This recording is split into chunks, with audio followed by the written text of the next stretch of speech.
बिस्मिल्लाहिर्रहमानिर्रहीम। आज हमारा लेक्चर नंबर 3 है। मैंने लास्ट लेक्चर के अंदर आप लोगों को बताया था कि व्हाट इज़ वोल्टेज, वोल्टेज क्या चीज़ होती है, पोटेंशियल डिफरेंस क्या चीज़ होती है। बेसिकली मैं रिकॉल करना चाहती हूँ कि डेफिनेशन क्या है वोल्टेज की। वोल्टेज की डेफिनेशन हम लोगों ने ये पढ़ी थी कि voltage is the potential energy, electrostatic potential energy difference between two points. ठीक है, और वो पोटेंशियल एनर्जी डिफरेंस होना ज़रूरी है, अदरवाइज हमारा जो भी फ्री चार्ज होगा वो मूव नहीं करेगा। अगर एक जगह पर हायर पोटेंशियल होगा और एक जगह पर लोअर पोटेंशियल होगा, तब इलेक्ट्रॉन जो है वो मूव करेगा from higher potential to lower potential. तो इसका मतलब है कि बेसिकली वोल्टेज जिसको हम बोल रहे होते हैं, it is basically a potential difference. ठीक है, तो potential difference is the potential difference, difference okay, difference है। एक पॉइंट के ऊपर कुछ और पोटेंशियल है, एक पॉइंट पे कुछ और पोटेंशियल है। लेट सपोज ये 10 यूनिट्स पे है, ये 2 यूनिट्स के ऊपर है, तो इनका जो डिफरेंस होगा वो क्या होगा, 8 यूनिट्स होगा, या हम कहेंगे कि 8 वोल्ट्स। तो 8 वोल्ट्स जब हम कहीं लिख रहे होते हैं तो उसका मतलब है कि 8 volts is the difference between the two points. अगर हम ये कहते हैं कि ये दो बैटरी, ये बैटरी है, इसका जो वोल्टेज सप्लाई है वो 8 वोल्ट्स है, तो इसका मतलब ये है कि इन दोनों पॉइंट्स के दरमियान जो डिफरेंस है पोटेंशियल का वो 8 वोल्ट्स है। हो सकता है कि ये 10 वोल्ट्स के ऊपर हो, ये वाला पॉइंट 2 वोल्ट्स के ऊपर हो, तब डिफरेंस जो है वो 8 वोल्ट्स बन रहा हो। ऐसा भी हो सकता है कि ये पावर सप्लाई जो है वो 18 वोल्ट्स के ऊपर हो, ये वाला पोटेंशियल का पॉइंट, और ये वाला जो है वो 10 वोल्ट्स के ऊपर हो, तब भी डिफरेंस जो है वो क्या बनेगा, 8 वोल्ट्स बनेगा। तो जब हम 8 वोल्ट्स कह रहे होते हैं कि ये सप्लाई 8 वोल्ट्स मेंटेन रखती है, तो इसका मतलब है कि इन दो टर्मिनल्स के दरमियान जो है पोटेंशियल डिफरेंस 8 वोल्ट्स होता है। तो जिस चीज को हम वोल्टेज बोलते हैं शॉर्ट में, वो बेसिकली पोटेंशियल डिफरेंस होता है। पोटेंशियल डिफरेंस जो होता है वो बहुत ज़रूरी होता है चार्ज को हरकत करवाने के लिए। अच्छा, जब हमने किसी दो पॉइंट के ऊपर पोटेंशियल डिफरेंस क्रिएट कर दिया तो चार्ज ने, और उसके बीच में अगर चार्जेस हैं तो उसने क्या करना शुरू कर दिया, हरकत करना शुरू हो गई। चार्जेस ने हरकत करना शुरू कर दी। तो ये जो चार्जेस की हरकत है बेसिकली, इसको हम फिजिक्स की टर्म में कहते हैं कि ये जो है चार्ज, वो क्या हो गया, चार्ज इन मोशन।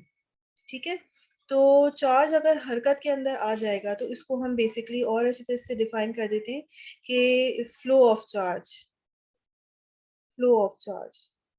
तो अगर कहीं भी चार्ज फ्लो कर रहा है तो वो फ्लो ऑफ चार्ज बेसिकली क्या कहलाता है, करंट। इसको हम कहते हैं कि ये करंट है। ठीक है, और कैसा करंट है, इलेक्ट्रिक करंट। करंट की जनरल डेफिनेशन ये होती है कि समथिंग इज समथिंग फ्लोइंग।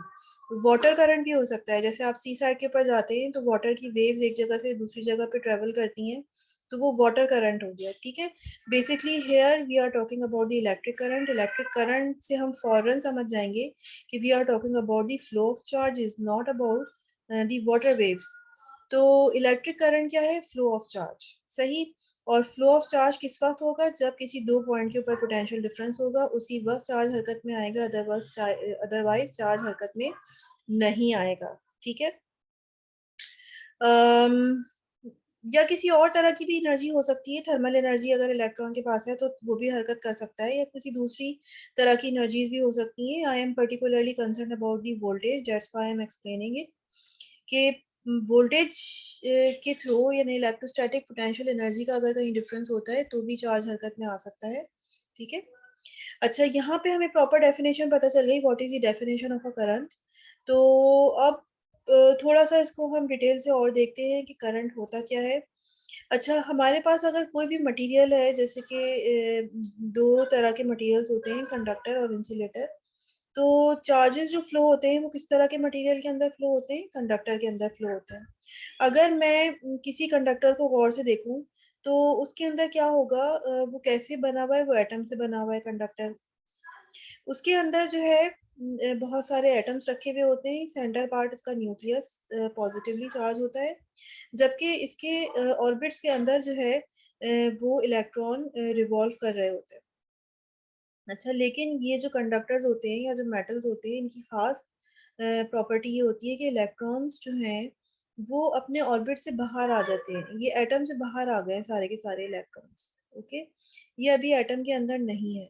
तो कंडक्टर की जब हम बात करते हैं तो कंडक्टर के अंदर हम ये बात ज़रूर लिखते हैं कि कंडक्टर के अंदर चार्जेस जो होते हैं वो फ्री होते हैं।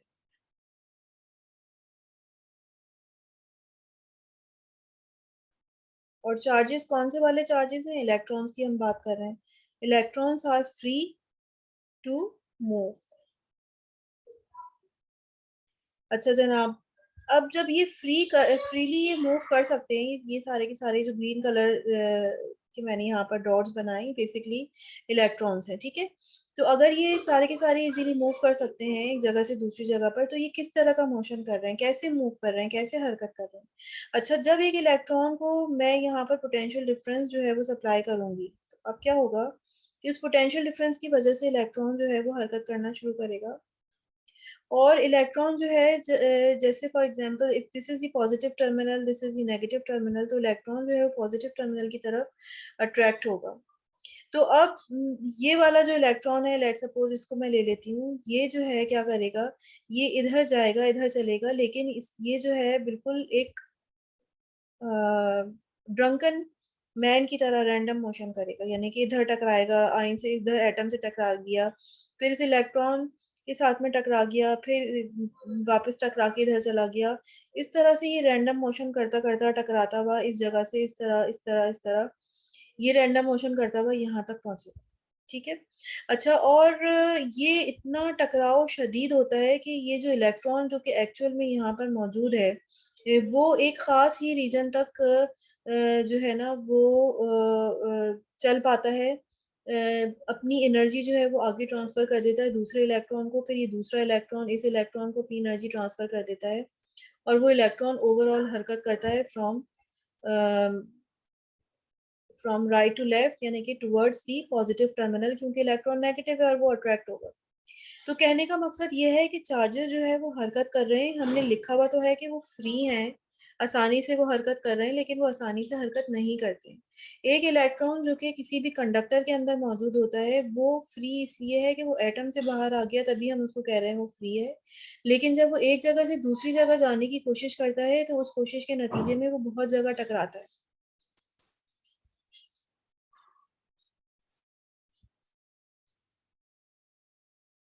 तो इसका जो मोशन होता है इलेक्ट्रॉन का, वो रैंडम मोशन होता है, और ये चीज हमें जहन में रखना जरूरी है। और वो बहुत टकरा टकरा के जाता तो है वो पॉजिटिव टर्मिनल की तरफ, लेकिन वो बहुत टकरा टकरा के चलता है, और बड़ी मुश्किलों से जो है वो पॉजिटिव टर्मिनल की तरफ पहुंचता है। और बात सूरतों में वो पूरा पहुंचता भी नहीं है, बल्कि वो अपनी एनर्जी ट्रांसफर कर देता है अपने नेबरिंग इलेक्ट्रॉन को, और नेबरिंग इलेक्ट्रॉन फिर एनर्जी ट्रांसफर कर देते हैं अपने दूसरे नेबरिंग इलेक्ट्रॉन को, और इस तरीके से एनर्जी ट्रांसफर होती रहती है।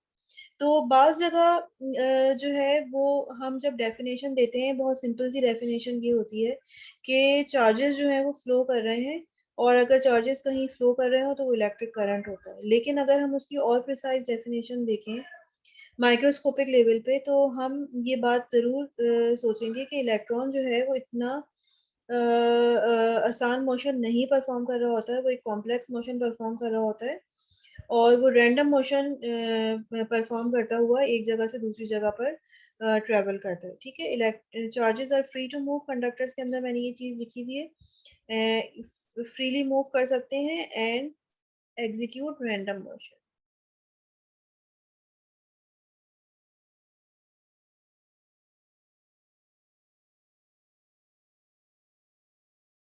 अच्छा, हमारे इर्द गिर्द भी तो इलेक्ट्रॉन्स होते हैं हवा में, या charge particles, ionise particles, atoms होते हैं।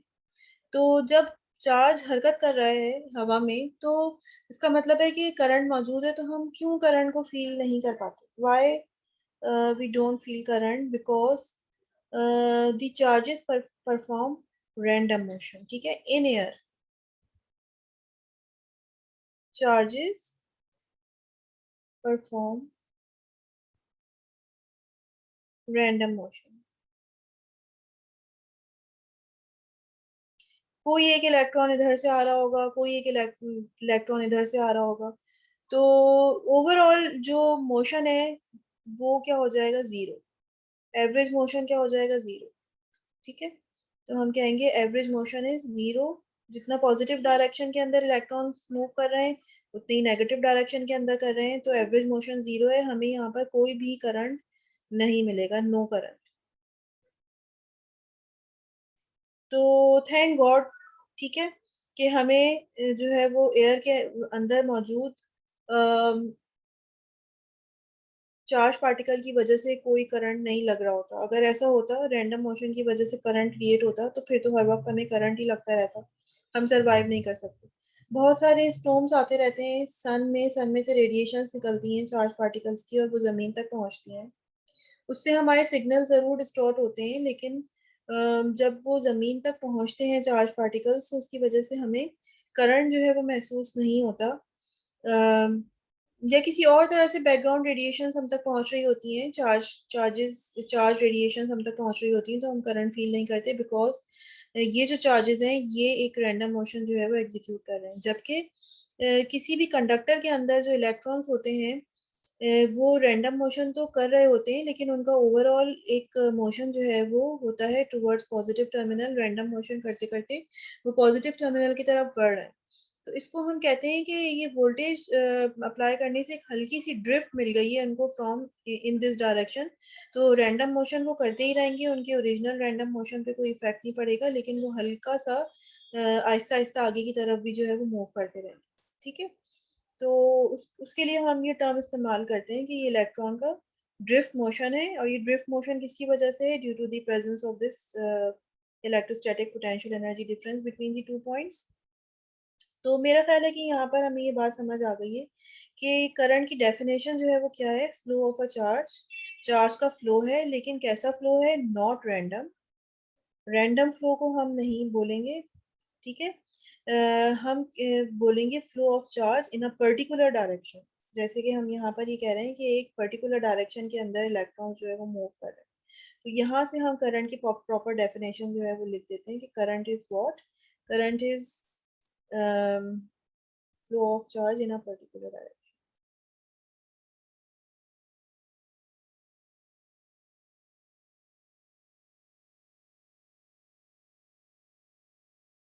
क्योंकि जो छोटे पार्टिकल्स होते हैं ना, जो हमें नेकेड आई से नजर नहीं आते, एटम, इलेक्ट्रॉन्स, चार्ज पार्टिकल्स, ये सब रैंडम मोशन कर रहे होते हैं। रैंडम मोशन, जो नेट मोशन, एवरेज मोशन होता है, हमेशा वो जीरो होता है।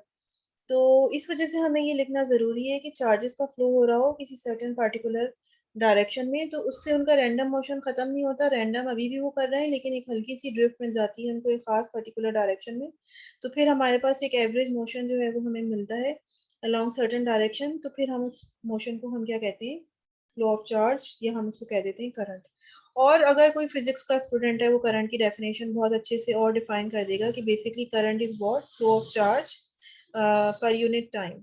ठीक है, एक एक सेकंड के अंदर किसी जगह से जितना भी चार्ज का अमाउंट गुजरा, उसको हम करंट बोलते हैं। ओके।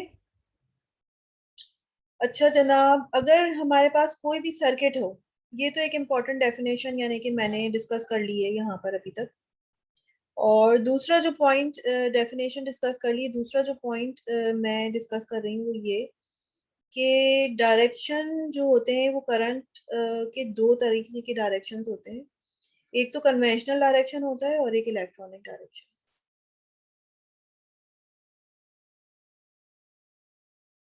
ठीक है, और दूसरा इलेक्ट्रॉनिक। अगर मैं मान लूं कि मेरा कोई सर्किट है सिंपल सा, इसमें रेजिस्टेंस लगी हुई है, तो अगर करंट जो है वो पॉजिटिव से नेगेटिव की तरफ फ्लो अगर हम ले रहे हैं, तो ये हम कन्वेंशनल डायरेक्शन ले रहे हैं, ठीक है, from positive to negative terminal. और लेकिन अगर हम जो है वो डायरेक्शन ले रहे हैं फ्रॉम नेगेटिव, ठीक है, नेगेटिव से पॉजिटिव की तरफ, इसको मैं इधर बना दूँ, नेगेटिव से पॉजिटिव की तरफ, ठीक है, नेगेटिव टू पॉजिटिव, तो ये कहलाएगा इलेक्ट्रॉनिक डायरेक्शन। और हम डायरेक्शन जो है वो कोई सी भी अपने सहूलत से ले लेते हैं, कन्वेंशनल भी या इलेक्ट्रॉनिक भी, दोनों से कोई फर्क नहीं पड़ता। सर्किट थ्योरी के अंदर ज़्यादातर मोस्टली हम जो है वो कन्वेंशनल डायरेक्शन ही कंसीडर करेंगे फ्रॉम पॉजिटिव टू नेगेटिव। लेकिन जब इलेक्ट्रॉनिक्स के अंदर हम जाते हैं, तो वहाँ पर बाज़ दफ़ा हम नेगेटिव से पॉजिटिव डायरेक्शन बात सूरतों में समझने के लिए ले लेते हैं। तो it is equivalent. Either you take electronic direction or conventional direction, both gives you same result.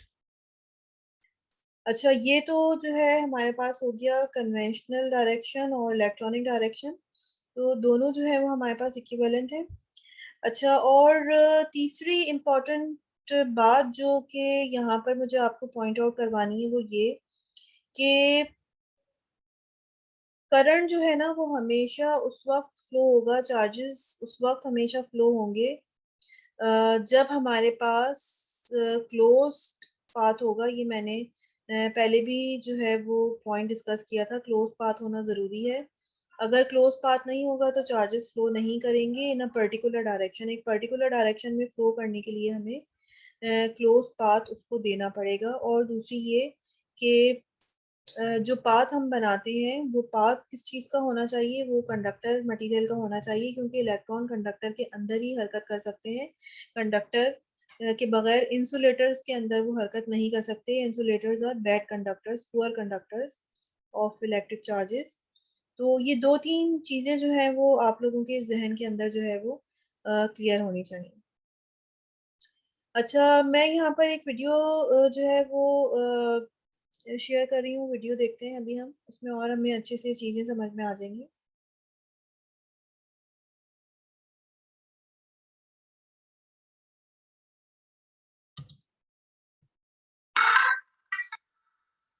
In the last video, I showed you how we can light up a 2.5 volt torch bulb using a 1.5 volt electric cell in an experiment. We simply have to connect the positive terminal of the cell with any one of the terminals of the bulb. And finally complete the circuit by connecting the negative terminal of the cell to the second terminal of the bulb. The bulb then glows. The word circuit is very important here. In this context, it will be electric circuit. In simple words, it is the path along which an electric current can flow. You can see here that a closed loop is formed. All the terminals of the electric cell and the bulb are occupied. So here the electric current is flowing along a closed path. We say that electric circuit is complete. यहाँ पर जो है वो ये important point discuss किया हुआ है कि अगर हम किसी भी जगह पर इलेक्ट्रिक करंट फ्लो करवाना चाह रहे हैं, देखें, तो उसके लिए हमारा जो पाथ है वो क्लोज होना चाहिए। This is the important point two remember. But how exactly does electricity flow through the circuit? Well, it is difficult to explain how exactly it flows. However, I will try to give you an intuitive explanation of this phenomenon. You will learn more details in your higher grades. Basically, it's said that electricity or electric current is a flow of electrons in one direction. What really happens is that the negative terminal of the cell repels the electrons in the copper wire near it. So the electrons in a copper wire drift away from the terminal. But in the process, they repel their neighboring electrons. Or in other words, they transfer some of the energy to their neighboring electrons. So the neighboring electrons are also pushed away. They in turn further transfer the energy to their neighboring electrons.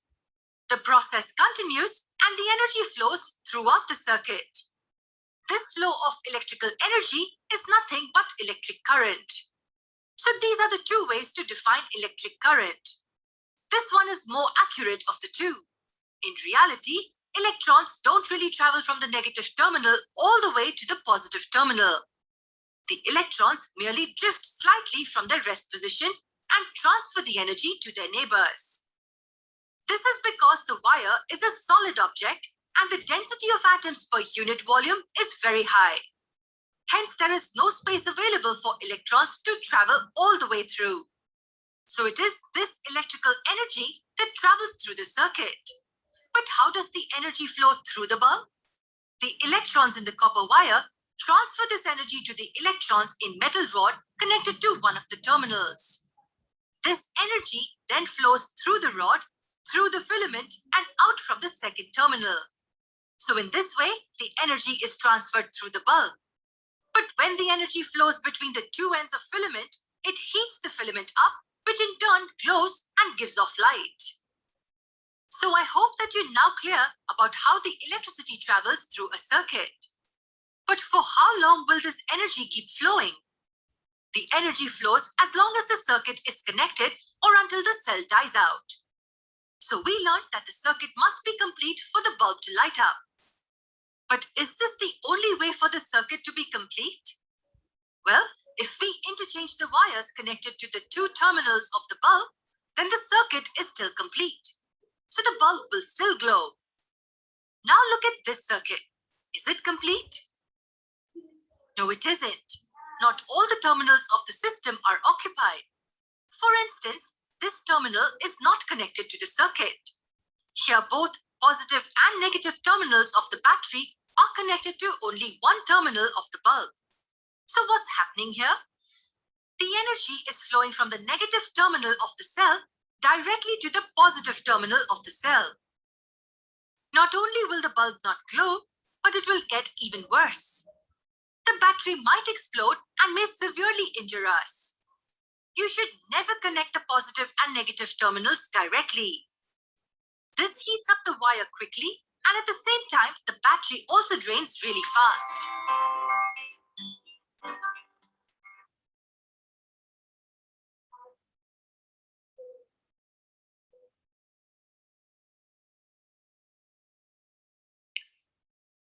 तो अभी हम लोगों ने video देखी, उसके अंदर 2-3 points जो कि मैंने आप लोगों को एक्सप्लेन किए थे, वो दोबारा से उन्होंने अच्छे से एक्सप्लेन किए हुए हैं।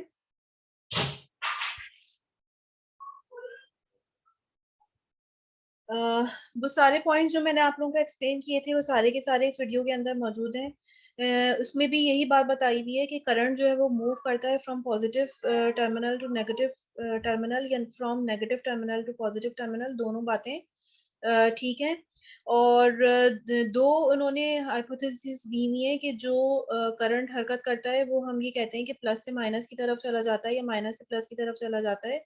ये हाइपोथेसिस इतनी जो है वो करेक्ट नहीं है। एक्चुअल करेक्ट हाइपोथेसिस यही है कि चार्जेस जो हैं वो अपनी एनर्जी नेबरिंग चार्जेस को ट्रांसफर करते हैं और एक्चुअल में वो कोई हरकत नहीं करते हैं, बहुत हल्की सी उनको ड्रिफ्ट मिलती है due to the electric potential difference. लेकिन आहिस्ता आहिस्ता पढ़ते पढ़ते आप लोगों को ये चीज़ और मज़ीद क्लियर हो जाएगी। लेकिन अगर किसी को ये पॉइंट समझ में नहीं आ रहा है, तो अगर उसके ज़हन में ये चीज़ क्लियर हो रही है कि चार्जेस एक्चुअल में हरकत करते हैं और पॉजिटिव टर्मिनल से नेगेटिव टर्मिनल तक पहुंच जाते हैं, या नेगेटिव टर्मिनल से हरकत करते करते पॉजिटिव टर्मिनल तक पहुंच जाते हैं, तो ये भी हाइपोथेसिस जो है वो ठीक है, लेकिन it is not more appropriate. सही हाइपोथेसिस यही है कि इलेक्ट्रॉन जो है वो अपनी एनर्जी ट्रांसफर करते हैं एक नेबरिंग इलेक्ट्रॉन को, और उसके नतीजे में जो है वो हमारी एनर्जी पूरे सर्किट के अंदर ट्रांसफर हो जाती है। पहला पॉइंट तो इस जो है वो वीडियो के अंदर यही बताया था। दूसरा पॉइंट जो है वो ये बताया कि सर्किट क्लोज होना चाहिए। ठीक है, अगर सर्किट क्लोज नहीं होगा तो हमारा करंट फ्लो नहीं होगा। तीसरा पॉइंट इसके अंदर ये बताया हुआ है कि आपने जो है वो डायरेक्टली बैटरी के टर्मिनल्स को जो है वो डायरेक्टली कनेक्ट नहीं करना। अगर आपने डायरेक्टली कनेक्ट कर दिया बगैर किसी रेजिस्टर के, अगर डायरेक्टली आपने उसको कनेक्ट कर दिया, रेजिस्टर नहीं लगा हुआ, लोड नहीं लगा हुआ, बल्ब नहीं लगा हुआ, तो आपकी जो बैटरी है, ये सप्लाई है, ये जो है वो ड्रेन हो जाएगी, एकदम से करंट फ्लो करेगा बहुत तेजी के साथ में। और जब बहुत ज्यादा करंट कहीं भी फ्लो करता है, वो जो चीज हीटअप हो जाती है, हमारा जो सेल है वो बर्न हो जाएगा, और इस तरह से ये हमारे लिए बहुत डेंजरस है। तो यही 2-3 पॉइंट जो है वो हमारी वीडियो के अंदर जो है वो और अच्छे से एक्सप्लेन हुए थे, और ये यही पॉइंट जो है वो मैंने आप लोगों को लेक्चर के स्टार्ट के अंदर बताया कि जो है चार्ज कब फ्लो करता है। अगर किसी जगह पर पोटेंशियल एनर्जी डिफरेंस मौजूद हो तो चार्ज हरकत कर सकता है, और अगर चार्ज हरकत कर रहा है तो उसका मतलब क्या है कि फ्लो कर रहा है चार्ज। फ्लो ऑफ चार्ज हम किस चीज़ को कहते हैं? करंट को कहते हैं, इलेक्ट्रिक करंट को कहते हैं। और more appropriate definition electric current की है कि चार्जेस जो हैं वो फ्लो करें किसी एक पर्टिकुलर डायरेक्शन में, क्योंकि चार्जेस हमारे इर्द गिर्द हर जगह मौजूद हैं। और मैंने आपको लेक्चर के अंदर बताया था कि वो मूव कर रहे होते हैं एक जगह से दूसरी जगह, दूसरी जगह से तीसरी जगह, वो कंटिन्यूसली मूव करते रहते हैं, कंटिन्यूसली हरकत करते रहते हैं। ठीक है, तो वो रैंडम मोशन का ऑलरेडी मौजूद है, लेकिन अगर पर्टिकुलर डायरेक्शन के अंदर वो हरकत करेंगे तो उसको हम जो है वो क्या कहेंगे? Electric current. ठीक। और उसके बाद मैंने आप लोगों को ये चीज़ बताई थी कि प्रॉपर फिजिक्स की क्वांटिटेटिव डेफिनेशन फिजिक्स के अंदर करंट की क्या है? Amount of charge divided by per unit time. ठीक है, उससे मुराद यही होती है कि फ्लोइंग करने वाला चार्ज जो है वो कितना है, फ्लो कितना अमाउंट ऑफ चार्ज फ्लो कर रहा है यूनिट टाइम के अंदर, उसको हम इलेक्ट्रिक करंट कहते हैं। इलेक्ट्रिक करंट का जो यूनिट होता है वो एम्पेयर्स होता है। और इलेक्ट्रिक करंट की दो तरह की डायरेक्शन होती है, कन्वेंशनल एंड इलेक्ट्रॉनिक, ठीक है। पाथ क्लोज होना चाहिए और जो पाथ है वो कंडक्टर का बना होना चाहिए। तो उम्मीद है कि आज के लेक्चर में आप लोगों को समझ आ गया होगा। डेफिनेशन मैंने डिस्कस की है करंट की, लास्ट लेक्चर के अंदर वोल्टेज की डेफिनेशन डिस्कस की है। तो इस पूरे जो हमारा कोर्स है ना, इसके अंदर हम लोगों को बेसिकली वोल्टेज, करंट और रेजिस्टेंस, ये तीन चीजें हमें डील करनी है मोस्टली। तो ये चीजें हम उस वक्त अच्छे से समझ सकते हैं जब हमारा कॉन्सेप्ट क्लियर हो कि व्हाट इज वोल्टेज, यानी पोटेंशियल डिफरेंस क्या चीज होती है, what is current and what is resistance. ठीक है, तो नेक्स्ट क्लास के अंदर इंशाल्लाह ताला मैं रेजिस्टर को डिस्कस करूंगी, रेजिस्टेंस को डिस्कस करूंगी कि वो क्या चीज होती है। ठीक है, और थोड़ी सी आप लोगों को अपनी प्रीवियस नॉलेज भी होगी। तो फिर इंशाल्लाह ताला रेजिस्टर्स को हम डिस्कस करते हैं नेक्स्ट क्लास के अंदर। ठीक है, अल्लाह हाफिज।